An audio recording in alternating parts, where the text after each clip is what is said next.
Welcome to Winsight Grocery Live. Our executive producer, Tony Kuczynski, is on vacation this week, so I'm going to be driving the bus, so no music, but let's head over to John Springer. Well, thanks, Phil. How are you? Listen, we'll start this morning with some big news that we reported this morning exclusively in the U.S. Roman Heini, the high-profile executive, poached from Aldi to lead Lidl US as its chairman, informed the company this week that he would be departing to pursue personal matters.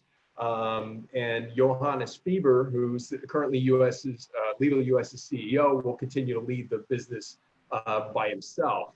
This story originated from some reports out in Germany, which suggested there was some internal tensions between Fieber and Heini. Insider at Lidl told me this morning that wasn't true. They had a very close personal and congenial relationship, and just for what it's worth, my interactions with the two of them, they seem to get along fine. So, but a big change for Lidl in losing an executive who was considered a real coup to get him to come from Aldi, where he had led them to great success in the UK and in Switzerland and in Germany, over to the US. But he's out. Johannes Fieber is still there. So isn't the problem, though, really about money? And the fact that we saw the same thing with Tesco, with Fresh and Easy, that you've got these highly successful European retailers who take one of their senior executives who know nothing about the US, put them in here, and then they expect it to be this huge success. Well, I mean, listen, Lidl's been through a number of leaders in US already, right? They're a third CEO. They've only been, existing as a retailer for about 4 years. And a couple of chairmen, and that's true also of them in Europe, though. That's kind of the style of these hard discounters. They run, I think they run their people hard and successfully, and that's how they do things. I would say that Lidl, in particular, Lidl kind of learned that doing everything the way they did in Europe, in the US, didn't really work, especially with their first go around. They've really transitioned from a company that was out there buying their own real estate, opening their own stores, very unique, and that now they've become an adaptive reuser of much cheaper available space, and they are adapting to the market. And they've been doing that really under Fieber over the last 18 months or so, since he's been here, 2 years really, since Johannes Fieber's been CEO. So I always wonder when they say, personal reasons, what those personal reasons are. Yeah, well, you can go back to Europe, spend more time with his family. Yep, exactly. So a couple things. I don't know if you've seen, but Google has announced that they're not going to reopen their offices till July of 2021, which I think is very telling. Also, love to get everybody's opinion about how Thanksgiving is not going to be a shopping day this year. So we have Walmart who's closed, Target is closed, Dick's Sporting Goods are closed. Do we think that we're going to see more retailers say, hey, we're just not going to do it for Thanksgiving this year? I hope so. Yeah. I always thought it was, I understand that the workers probably got paid well on those days, but I always thought it did a disservice, because then they did have to go in and work. I know not everyone has a family, but for those who do have a family, it did kind of put a crimp in the celebrations, and you can wait another 12 hours to get the screaming Black Friday deals, Exactly. Hopefully. DoorDash has released a new deep dish report. This is because of the pandemic. They surveyed 2,000 Americans on what they cooked, ate, and baked the most. Chicken sandwich and French fries was number one. But later on in the survey, what they said is almost half the respondents are most tired of cooking chicken. So, I guess chicken and sandwich, French fries. Anybody want to take a guess at what number two is? Of the most cooked, most eaten? Pasta? Pasta dish, yeah. Almost. Macaroni and cheese. I was going to say macaroni and cheese. Yeah. And then spicy shrimp tacos, make your own pizza, iced coffee, California roll, breakfast burrito, chicken fajitas, spicy tuna roll, and fish and chips. I'm not sure that I would say that, number 5 should be iced coffee. That one to me is a little strange. Also, I don't know if you saw, but this morning in the Wall Street Journal, a great story.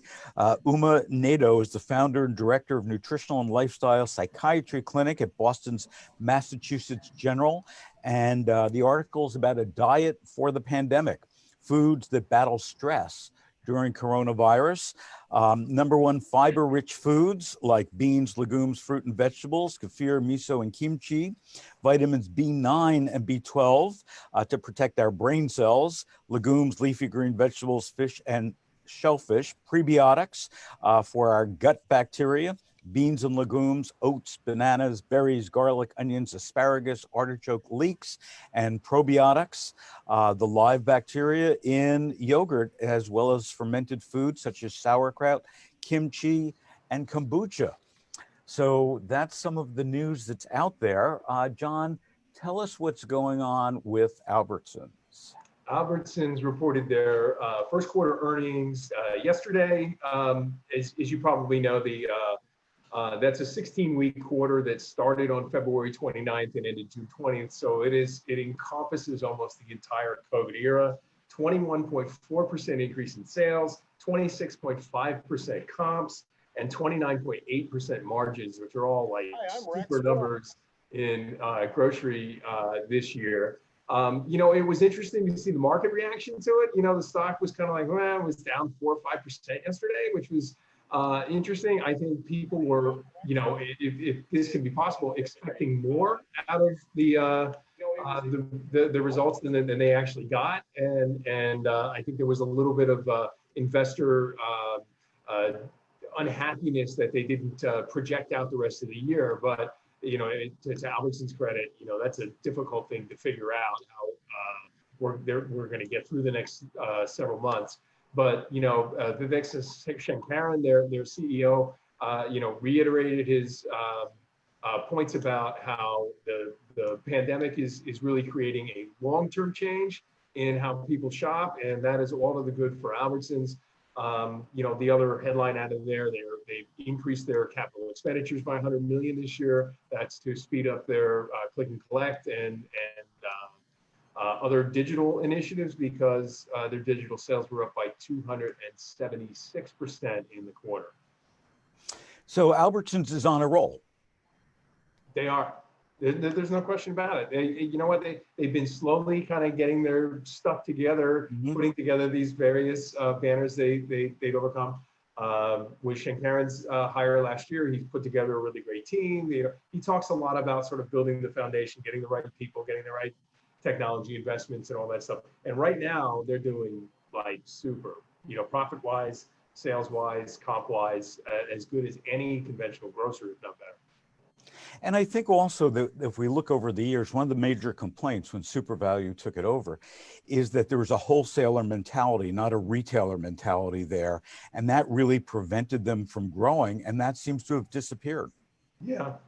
I mean, and beyond that, the Albertsons sort of legacy that SuperValue had acquired those stores from had also not been doing things as well as they probably should have at that time. So, they've come a long way, and it's a remarkable story. I've written about it a number of times, just to kind of watch how these guys kind of started from this collection of stores that nobody wanted and have built into this pretty powerful organization now. And like I said, terrific numbers. And as long as the consumer, shopping habits are remain changed the way they are, and the expectation is that they'll go back to restaurants, but slowly. You go back to eating other places slowly. You talked about Google not going back to the office until July of next year. Well, that's every worker at Google is going to eat breakfast and lunch at home. Right. That's a big deal for supermarkets, right? Yeah. So look, it's not good for the restaurant operators necessarily, but that is a great thing for everybody in our industry. So should Kroger be worried? Not necessarily. I think they are riding along with the wave of everything else. Kroger and Albertsons are competitors in a number of markets, and I think that I think they fight each other pretty well. The losers in many of these battles are going to be the smaller, less capitalized guys. What I really think has happened is that Albertsons is really kind of caught up to where Kroger was. So to the extent that Kroger's going to worry a little bit, yeah, there's another guy who's doing it nearly as good as you and differently in some ways, but they're both strong companies and they're both benefiting greatly from this shift, massive shift, food away from home, food at home. It was 50-50, now it's not anymore. So, Kat, what's going on at Woodman's? So Woodman's is now getting into the robotic era. We've seen some of the larger retailers like Ahold Delhaize institute these robots. I think they call them Marty. Mm-hmm. Woodman's is one of the first independents to kind of make the plunge into this. And they were looking for something to help them with, price accuracy, out of stocks, but for them, most importantly, where products were located. These stores are huge. I mean, they're over 200,000 square feet and it's strictly grocery. It's not like a Walmart Supercenter or whatever where you have bikes and everything.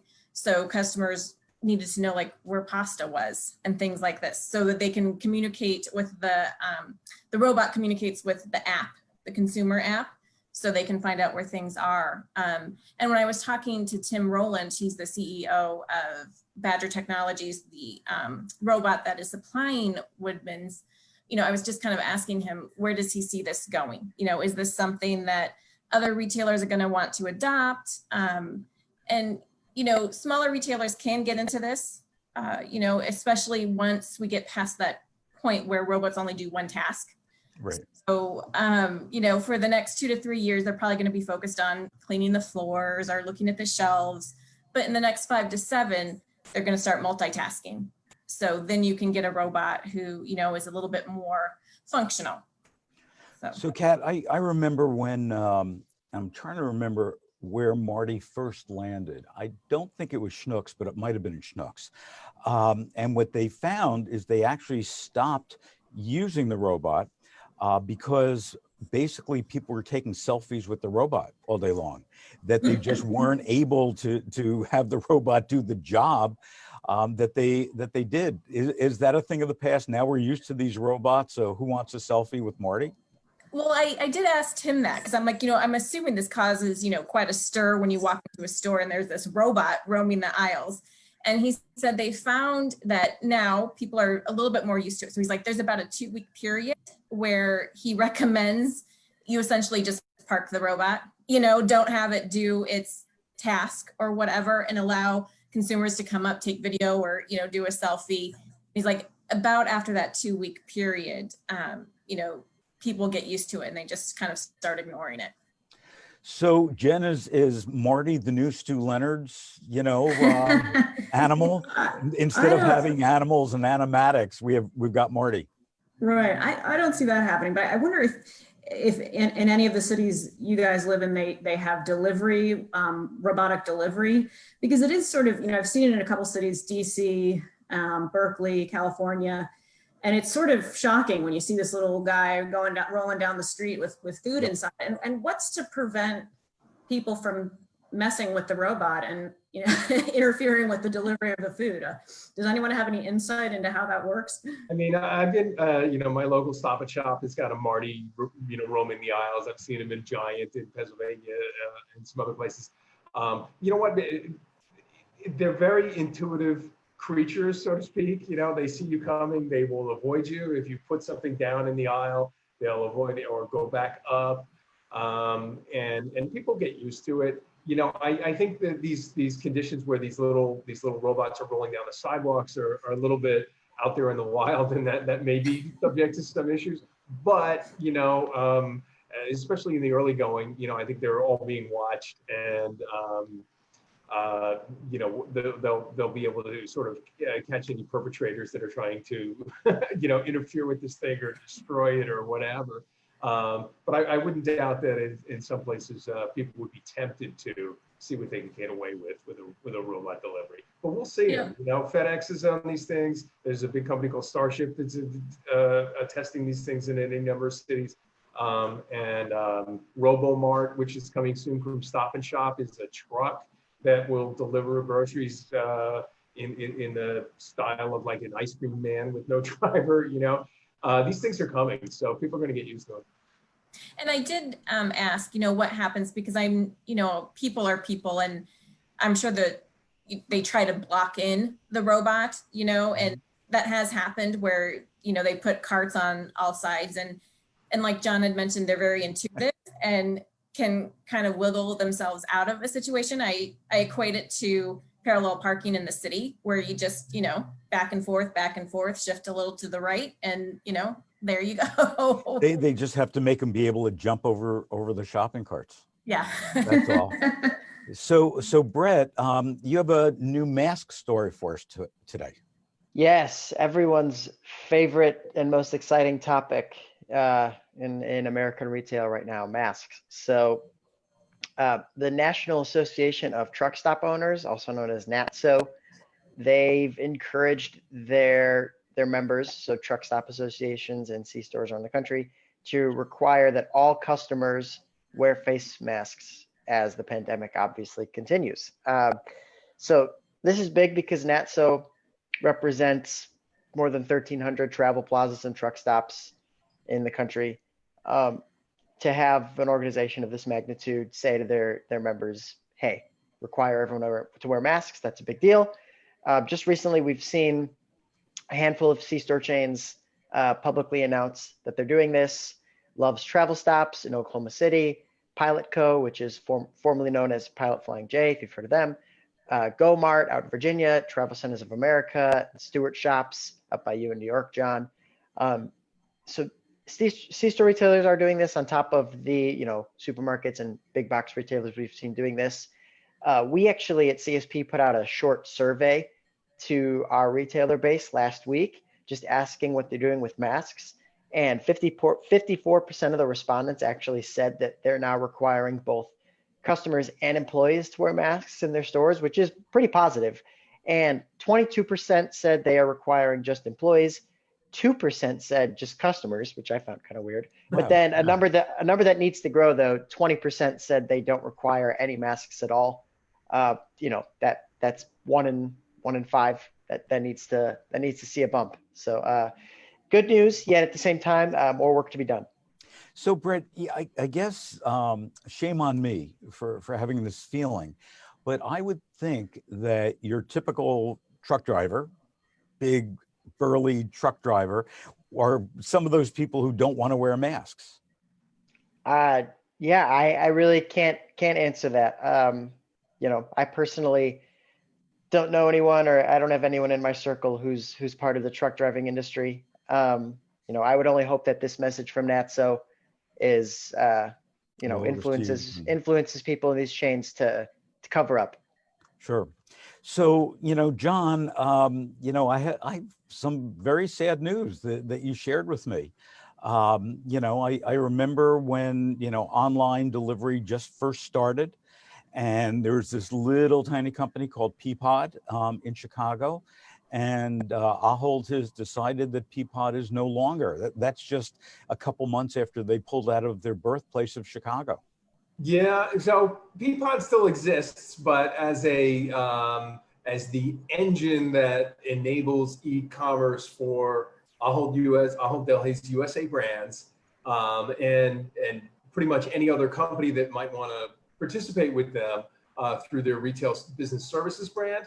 The news that I reported this week was that Stop & Shop, which is the Ahold Delhaize's largest U.S. brand with stores from Boston to Southern Jersey, will rebrand their home delivery service, which has been known for 15, 20 years probably, as Peapod by Stop & Shop, or like all the other Ahold Delhaize U.S. brands, they're establishing sort of their own identity for this and kind of putting powered by Peapod, or that thing into the background.